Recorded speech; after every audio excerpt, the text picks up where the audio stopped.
আমরা যেটুকু ইডির প্রেস স্টেটমেন্ট থেকে জেনেছি, তারা পুরনো হাওলা কেসে, দিল্লি রেজিস্টার কেসে পশ্চিমবঙ্গে কেস রেজিস্টার নয়।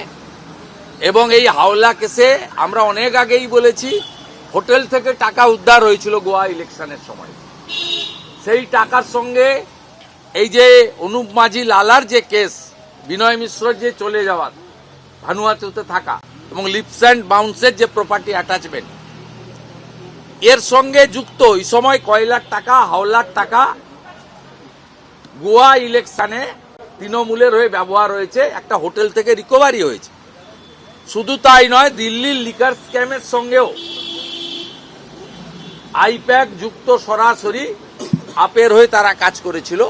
ও লিকার স্ক্যামের যে ব্রাইব টাকা, সেই টাকা ভোটে খরচ হয়েছে, আইপ্যাক সে টাকা নিয়েছে।